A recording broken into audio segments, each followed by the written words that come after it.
ஆனைக்கட்டிக்கு சும்மா road trip போகலான்னு அனுப்பிச்சிட்டு இருப்பதா இது. ஆனால் போகிற வழியில் பயோஸ்பியர் ரிசர்வ் அப்படின்னு ஏதோ ஒன்று இருந்துச்சு. சரி அது க்யூட்னு அடிச்சு போவோம் அப்படின்னு போனோம். 60 ரூபா டிக்கெட் வாங்கினாங்க. அது ஸ்டூடெண்ட்ஸ் டிக்கெட். ஐடி கார்டு காமிச்சு 60 ரூபா டிக்கெட் வாங்கிட்டோம். அப்போ போய் பார்த்தா ஒரு வாத்து 2 நாய் தான் இருந்துச்சு. அந்த அண்ணா கிட்ட, அண்ணா என்னண்ணா 60 ரூபா வாங்கினீங்களா, 2 தான் இருக்குது அப்படின்னு கேட்டால், 1 கிலோமீட்டர் ட்ரெக்கிங் போங்கப்பா, அங்கே ஒரு பொட்டானிக்கல் கார்டன் மாதிரி இருக்கும், சரி எதுவும் இருக்காது அப்படின்னு நாங்களும் ஏற ஆரம்பித்தோம். அதுவும் இல்லாமல் அப்படியே அந்த வழி தெரியாத பாதையில் போயிட்டு இருக்கும்போது அப்போ தான் அந்த அபண்டன்ட் இல்லைனா என்னன்னு தெரியல எங்களுக்கு, அது அந்த ட்ரைனிங் கோர்ஸை பார்த்தோம். இதில் கொஞ்சம் நேரம் விளையாண்டுட்டு அப்படியே நம்ம பாதையை கண்டினியூ பண்ணிட்டோம். ஆனால் அது உண்மையிலே செம்மையாக இருந்துச்சு. கொஞ்சம் உடஞ்சிருந்துச்சு, ஆனாலும் இது மற்றதெல்லாம் செம்மையாக தான் இருந்துச்சு. ஆனால் நாங்கள் நார்மல் பாதையில் இல்லை, சும்மா அங்கே ஒரே அந்த டீரு யானை போன பாதை தான் இருந்துச்சு.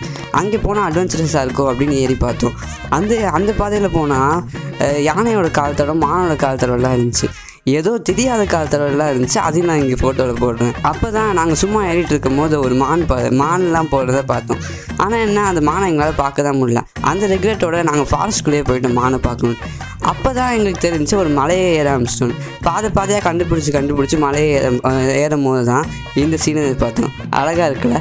அப்படியே ஏறிக்கிட்டே இருக்கும்போது 12:30 ஆயிடுச்சு. நாங்கள் அப்படியே வீட்டுக்கு வந்துட்டோம். அடுத்த வீட்டில் பார்ப்போம். Good bye.